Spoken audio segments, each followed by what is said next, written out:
한반도, 나아가 세계 곳곳의 평화 이슈를 점검합니다. 평화 공감. 평화 공감, 오늘 중동 정세를 챙겨보겠습니다. 중동 전문가이신 박현도 서강대 유로메나 연구소 교수님 나오셨습니다. 어서 오세요. 네, 안녕하세요. 오랜만에 뵙습니다. 네. 지난주에 국제뉴스에서 화제가 된 사진이 있는데 저도 깜짝 놀랐는데 그 수만 명의 무슬림들이 메카 대사원을 아주 빽빽하게 꽉 채웠더라고요. 네.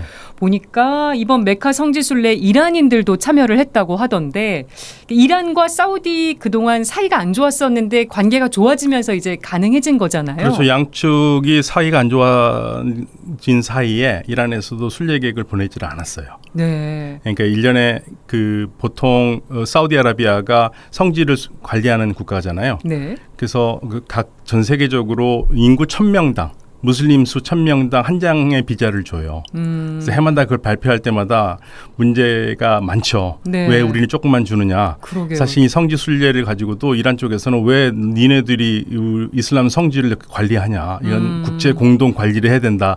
이런 걸로 많이 딴지도 걸고 그랬었거든요. 예. 근데 2016년에 양국이 외교 관계가 단절되면서 사실 이란도 순례에 대해서는 뭐 안전을 보장할 수 없다라는 식으로 해서 순례를 안 했는데, 이번에는 드디어 이제 완전히 물꼬를 탔죠. 코로나가 풀린 영향도 있었겠죠. 그렇게 그렇죠. 많은 사람들이 갔던 게. 그렇죠. 근데 두 나라 사이는 왜 틀어졌던 겁니까? 7년 전으로 거슬러 올라가야 됩니다. 2016년 1월 2일에 사우디아라비아 정부가 부르는 반정부 그 지도자 니무르한 니무르를 처형했어요. 사우디아라비아가. 그런데 왜 이란이 화가 났느냐? 이란과 같이 이 니무르한 니무르가 쉬아파예요. 근데 쉬아파인데 사우디의 쉬아파들이 한 15% 살거든요. 예. 그러니까 이란과 가까운, 그러니까 이란과 마주보고 있는 사우디아라비아 페르시아만 해안가에 주로 살아요. 예. 근데 이들은 사우디아라비아 정부가 시아를 2단 취급을 하고, 그리고 이란의 사주를 받아서 마치 혁명이라도 일으킬 것처럼 항상 우리를 뭐 불순분자 이렇게 취급을 했다. 그러면서 이 니무르한 니무르가 항상 뭐라고 그랬냐면, 나는 태어나서 지금까지 살아오는 동안 단 한 번도 내 신변의 안전을 느껴본 적이 없다. 내 나라에 살면서도. 예. 그래서 우리가 할 수 있는 거는 사우디아라비아 지도자를 우리 손으로 뽑고 싶다. 네. 그게 안 되면 우린 독립해야 된다. 이 말에 이제 사우디를 건드린 거죠. 그래서 이제 사우디아라비아가 2016년 1월 2일에 사실은 굉장히 잔인하게 죽입니다. 처형을 하죠. 예. 참수에다가 뭐 손발 자르고 그래서. 그리고 그거를 이란 쪽에 전해지니까 사실은 이란에도 굉장히 그 강력한 신앙을 가진 사람이, 신앙이라기는 그렇지만 동조의식 가진 사람들이 신금의 강경파들이 사우디아라비아 영상과 대사관에 불을 질러버려요. 이란에 있는. 그러면서 양국 관계가 끝나버렸죠. 근데 이번에는 어떻게 이렇게 급격하게 관계 정상화가 가능했던 걸까요? 7년 동안 싸우고 보니까 답이 안 나와요. 사실 답이 안 나옵니다. 이란은 이란대로 힘들고 사우디도 사우디대로 힘들고, 더군다나 전 세계는 지금 재생에너지를 쓰는 시대로 간다고 지금 전부 다 우리도 그러고 있지 않습니까? 예. 전기차 쓰고. 그렇죠. 그럼 당연히 예전보다 물론 교통량에서 휘발유가 차지하는 비용이 많지는 않다고 하지만 전 세계 트렌드가 이렇게 바뀌어가면 석유가 있어도 못 파는 세상이 올 거 아닙니까? 네. 그러면 양국도 정신없이 지금 세계의 추세에 맞춰가야 되는데, 그리고 더군다나 사우디 입장에서는 미국이 저렇게 미중 갈등하면서 이쪽 사우디의 안보나 이런 게 신경 쓰는 게 보이지 않았기 때문에 이거 이렇다면 큰일 나겠다. 그래서 양국이 전부 다 쉽게 말하면 살 길을 찾은 거예요. 둘 다 전략적인 선택을 한 거네요. 그렇죠. 그러니까 서로 사랑하고 뭐 이렇게 싸우다 보니까 우리 너무 안 좋고, 야 우리가 같은 무슬림끼리니까 서로 사랑해야 되지 않겠니? 이런 식으로 해서 그만둔 게 아니라 네. 너무 싸워서 힘드니까 서로 이제 스톱하자. 예, 그래서 지금 손을 잡은 겁니다. 중동에서 이 두 큰 나라의 화해 무드가 중동 정세에는 좀 어떤 영향을 미친다고 봐야 될까요? 지금 중동 정세가 정신이 없습니다. 전부 다요. 어저께까지 지금 막 서로 막 다투고 싸우던 사람들이 야 그만 싸우자고 손잡고 지금 다 악수하는 지금 그런 분위기예요. 분위기가 급변하고 있는 거네요. 그래서 뭐 아침에 오늘은 어떤 나라가 둘이 손을 잡았나 이런 겁니다. 예를 들면 까따르하고 바레인이 손을 잡았어요. 예. 좀만 있으면 이란과 바레인도 손을 손을 잡을 것 같다라는 얘기가 나오고요. 뭐 이란과 이집트도 손을 잡을 것 같다는 얘기도 나오고 계속적으로 지금 뭐 서로 이렇게 악수하는 형식이 돼요. 이게 뭐 하나의 흐름을 탔다고 봐야 될까요? 그렇죠. 지금 더 이상 이렇게 자중 질환을 했다가는 우리가 더 이상 살 길이 없다 세상에서. 그 사실은 좋은 거죠. 어떻게 했든 간에 힘이 들어서 그만두던 간에 네. 아니면 사랑해서 그만두던 간에 싸움을 안 한다는 건 좋은 겁니다. 네. 우리나라에는 어떤 영향을 미치겠습니까? 지금 현재로서는 크게 영향을 끼치지는 않아요. 이란의 그러니까 사우디아라비아가 이란과 합의하면서 이란에도 경제적으로 투자를 하겠다고 그러는데 딱 하니까 그 말 들으니까 제일 기분 나쁜 나라가 하나 있죠. 미국? 네. 야, 니네들 함부로 그 돈 못 넣어. 지금 이란 지금 제재 중인데 니네가 투자하는 것도 제재 받을 수 있어. 이렇게 하기 때문에 미국의 이란 제재가 느슨해지기 전에는 크게 변화는 없어요. 그러나 일단 준비는 다 하고 있죠. 네. 예, 그런 면에서는 긍정적이고 이제 그렇게 되면 사실은 우리는 사우디하고는 관계가 좋은데 이란과 사이가 별로 그렇게 안 그 좋았죠. 경제적으로 관계도 안 좋고 예. 그래서 이제 이란 제재가 풀려야지 우리가 뭘 할 수 있습니다. 지금 아무것도 못 합니다. 세계 경제에 미칠 영향을 더 크게 보면 어떻겠습니까? 만약에 이제 이란 제재가 풀린다면은 이 영내 무역 발전이 굉장히 왔다 갔다 하겠죠. 예. 그러면서 지금 현재 나오는 것 중에 하나가 서로 손을 잡으면서 서로 교통망을 연결하는 새로운 다툼이 시작됐어요. 그러니까 이제 중국이 소위 말해서 새로운 실크로드를 해가지고 중국에서 서부에서 시작해가지고 중동 거쳐서 중앙아시아 거쳐서 유럽까지 가는 그러한 그 1대1로를 만들고 있잖아요. 예. 그래서 그거를 막기 위해서 미국은 또 이 아랍 국가들끼리 철도를 연결해 주려고 그러고요. 이란은 러시아하고 해서 이란에서 인도, 이란, 러시아까지 이어지는 그러한 또 철도 라인을 놓으려고 그러고 지금 이 지역 내가 전부 다 지금 각축전을 벌이고 있습니다. 이게 치열하네요. 그렇죠. 평화가 돌아오면 그리고 좀 더 안정이 되면은 서로 연결이 되고 연결이 되면은 물건과 사람이 왔다 갔다 하기 때문에 당연히 교역량은 늘어날 수밖에 없죠. 예. 네. 지금 미국하고 이란이 핵 협상을 재개할 수 있다는 얘기도 들립니다. 고위급 논의는 이미 시작이 된 것 같아요. 네, 이미 사실은 계속 시작되고 있는데요. 지금 답이 안 나와요. 왜 그럴까요? 그게 서로 원하는 게 달라서 그렇습니다. 그러니까 지금은 사실은 아쉬운 쪽은 미국이죠. 이란은 더 이상 뭐 아쉬울 게 없어요. 솔직한 말로요. 뭐 안 해도 그만이다라는 생각을 가지고 있고, 왜냐하면 이란은 지금 뭐 유라늄 농축을 거의 핵무기까지 갈 수 있기 때문에 예. 미국이 막아야 되거든요. 근데 이제 미국의 문제점은 뭐냐면 이거를 재협상을 해가지고 만약에 다시 살린다면 이게 대통령이 이거를 의회에 보고를 해야 됩니다. 의회 보고하면 당연히 안 돼요. 네. 그러니까 의회를 보고하지 않는 부분 합의식으로 가려고 그러고 부분 합의를 가려고 그러는데 이란 쪽에서는 전면 그러니까 과거에 죽였던 걸 다시 살리는 걸로 하고 싶어 하고 예. 그러면 이란도 미국도 서로 주고받은 게 있는데 지금 서로 주고받는 게 안 맞는 거죠. 그렇기 때문에 막혀 있는 거고 지금 이런 상황은 미국이 좀 급한데요. 올해 연말쯤에 이제 대통령 선거가 시작되거든요. 예. 이거 시작되면 못합니다. 그럼 시간이 얼마 안 남았어요. 네, 몇 개월 안 남았어요. 그러니까 부분적으로 하든 뭐를 하든 간에 지금 어느 정도 매조지를 해야지만이 되는 상황인데 안 되면은 이제 그 다음으로 넘어가야 되는 거. 그러면 이란 쪽에서는 견제 장치 없으면 이란에서는 우라늄 농축을 핵무기까지 할 수도 있겠죠. 예. 그게 이제 세계가 바라보는 가장 무서워하는 거죠. 이란이 60%는 이미 넘었고, 네. 뭐 실수로 80%까지 갔다 그러는데 미국에서는 60%를 잡아두려고 하는 겁니다. 네. 그러니까 이게 얼마나 좀 시간을 낭비한 겁니까? 2015년에 미국이 제시했고 이란이 따른 게 20%였거든요. 네. 근데 지금은 60%를 얘기하고 있어요. 핵 문제 우리나라도 관심 있게 지켜볼 수밖에 없는 사안이잖아요. 전 세계가 사실은 핵 도미노죠. 만약에 이란은 근데 이란이 멍청한 나라가 아니기 때문에 핵무기를 만들지는 않을 거예요. 만들면은 위력은 사라지거든요. 네. 그러니까 사람이 겁을 줄 때가 공포스럽지. 이양 딱 일어나면 다른 나라를 또 다 만들 거란 말입니다. 네. 뭐 이란이 만약 핵무기 만들면 사우디가 안 만들겠습니까? 도미노 현상이 일어나기 때문에 이란도 만약에 핵무기를 만들면 자신들의 가치가 그만큼 떨어진다는 거 알아요. 다 계산을 하겠죠. 그렇죠. 만드는 순간 뭐 전폭적인 공격이 올 겁니다. 그렇기 때문에 만들 수 있는 능력이 있다라는 것만 보여준 것만 해도 네. 어마어마한 공포감이죠. 우리나라와 이란의 관계에서 좀 또 생각이 나는 게 올해 1월에 윤석열 대통령이 UAE를 방문했을 때 UAE 적은 이란이다 이렇게 말했던 부분 그때 네. 이란이 상당히 불편한 반응도 보이기도 했었는데 요거가 혹시 뭐 좀 더 문제가 되거나 그러진 않을까요?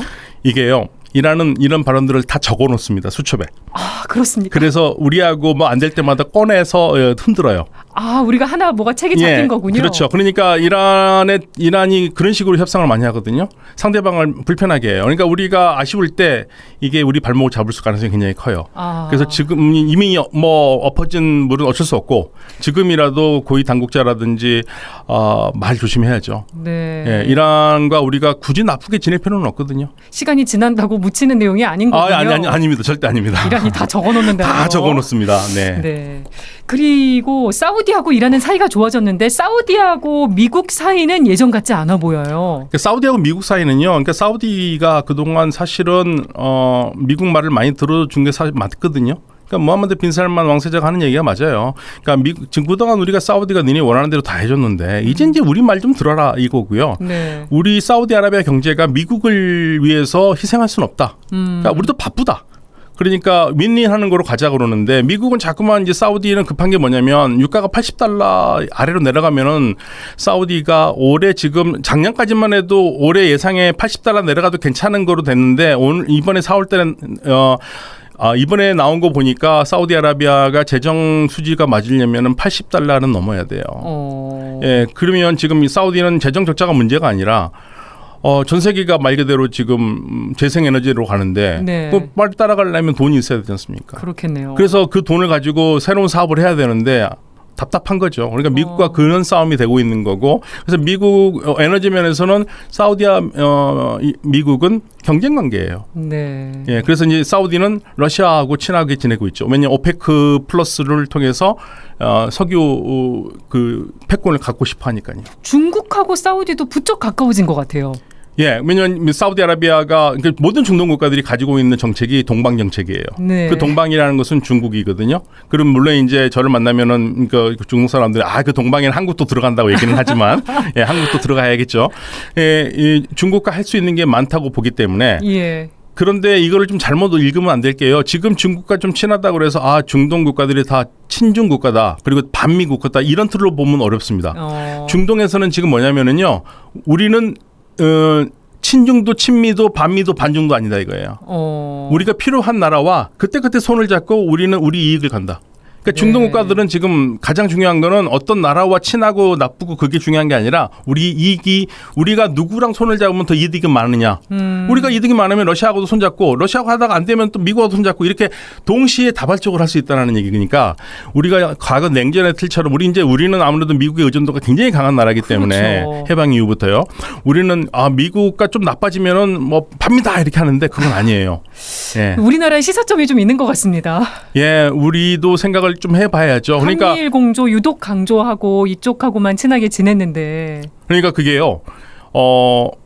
이게 미국과 일본이 압도적인 나라라면은 괜찮죠. 근데 만약에 제가 제일 걱정하는 거는 뭐냐면 그리고 우리나라에서 반미 안 하지 않습니까? 네. 반미라는 건 구조적으로 불가능한 나라인데요. 예. 그래서 우리가 지금에서 미국의 말을 안 듣자는 게 아니라 미국과 얘기를 할 때 우리가 원하는 것도 하자 이거죠.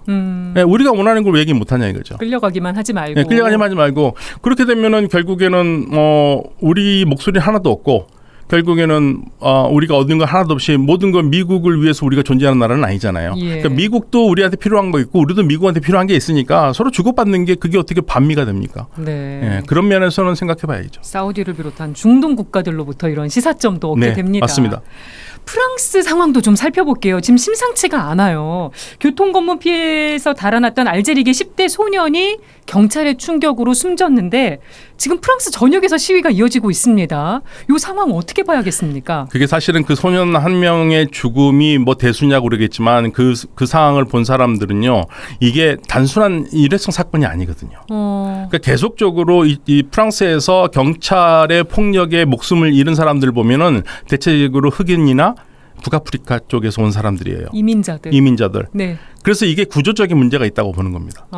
단순하게 이 청년이 범죄를 했다 그런 게 아니라 이 청년을 죽인 거에는 사실 그렇게 죽을 만한 일도 아니거든요. 네. 예, 왜냐하면 나중에 결국에는 보니까 굉장히 가까운 거리에 있어서 총을 쐈고요. 예. 그리고 차 안에 무슨 무기가 있었던 것도 아니고 그런데 단순히 쓰지 않고 도망가려고 그랬다고 그래가지고 총을 쏴서 죽였는데 이거는 궁극적으로 프랑스 경찰이 가지고 있는 그리고 어떤 면에서 더 크게 말하면 프랑스 사회가 가지고 있는 인종주의 희생양이라고 보기 때문에 지금 분노하는 거죠. 근데 시위가 굉장히 격해지고 있어요. 네, 이게 사실은 이 프랑스도 그렇고요. 그 미국도 그렇고 시위가 한 번 나면 굉장히 폭력적으로 가죠. 네, 그게 좀 우리한테는 조금 낯선 장면인데 네. 이게 근데 그동안 쌓였다고도 볼 수 있고요. 근데 이제 죽은 소년의 어머니도 우리는 경찰이 잘못된 것을 얘기를 하는 거지. 학교를 불태우거나 뭐 이런 걸 하지 말아라 하고 시위대들한테 얘기를 하고 있거든요. 그렇게 얘기할 정도로. 네, 그 정도로. 그래서 이게 지금 좀 걱정되는 부분이 있습니다만은 뭐 프랑스 사회가 이걸 잘 좀 근본적인 문제를 좀 치유했으면 좋겠어요. 네. 네. 요건도 살펴봤으면 좋겠는데 스웨덴에서는 이슬람 경전인 코란을 불태우는 시위가 있었습니다. 이게 파장이 커지면서 이슬람 국가들이 좀 화가 난 것 같더라고요. 네, 지금 제일 화가 난 게 이제 터키죠. 네. 네, 트르키예가 제일 화가 나는데 왜냐하면 스웨덴이 지금 골치 아프게 된 게요. 스웨덴이 나토에 들어가고 싶어 하지 않습니까? 네. 그런데 1월 달에도 코란을 불태웠어요. 그래서 그것 때문에 튀르키예는 민감하죠. 튀르키예는 민감해가지고 튀르키예가 거기에 대해서 딴지를 걸었고 그때 튀르키예가 승인을 안 했어요. 7월 달에 정상회담 하거든요. 나토 네. 정상회담. 얼마 안 남았어요. 거기서 결정을 해야 되는데 이게 좋은 영향을 미칠 것 같지는 않아요. 그런데 사실은 이제 코란 때문에 튀르키예가 스웨덴을 받아들이지 않는 게 아니라 스웨덴한테 요구하는 게 있습니다. 네. 그러니까 튀르키예에서 독립운동을 하는 쿠르드족들이 이 스웨덴에 있는데 네. 튀르키예 입장에서는 걔네들이 테러 분자라 이거죠. 테러 분자니까 다시 우리한테 송환해라. 그걸 안 한다고 지금 개념 먼저 딴지를 걸었고 네. 그러한 상황 속에서 지금 코란을 불태우는 상황이 생겼거든요. 그러니까 이게 좀 복잡합니다. 스웨덴 정부가 입장을 밝히긴 했더라고요. 그러니까 스웨덴 정부로도 답답할 거예요. 왜냐하면 이게 이제 민주주의 문제인데 그거를 정부가 막을 수는 없다. 그렇게 집회까지요. 예, 집회까지 막을 수는 없고 그리고 그거를 막으려고 그랬는데 법원에서 집회를 허가를 했기 때문에 그건 어쩔 수가 없는 건데 예. 그래서 지금 일어난 사건에 대해서는 이게 증오 범죄로 다뤄야 되느냐 뭐가 문제가 있는데 지금 여기 스웨덴 정부에서는 뭐를 하냐면 이 경찰에서는 그 공공장소에서 불을 낸 거를 가지고 지금 이제 이 조사를 하고 있다는 거죠. 예. 그래서 이게 참 어려운 문제인데요. 이게 민주주의 척도를 어디까지 볼 것이냐. 네. 만약에 우리나라에서 이런 일이 있으면 우리는 이걸 어떻게 할 것이냐. 사실은 우리가 이거에 대해서 뭐라고 말할 수 없는 게 대구에서 그런 비슷한 일이 있었어요. 네, 모스크 반대한다고 주민들이 거기다 돼지머리 갖다 놓고 했지 않습니까? 네. 그것도 거의 비슷한 거거든요. 네. 무슬림들이 싫어하는 거. 그래서 참 이게 종교적 상징을 어디까지 우리가 종교적 기분을 나쁘게 하는 걸 어디까지 허용할 것인가. 이거를 한번 좀 생각해 봐야 되는 문제입니다. 네. 급박하게 돌아가고 있는 중동 정세 그리고 프랑스, 스웨덴 상황까지 살펴봤습니다. 오늘 말씀 고맙습니다. 네, 감사합니다.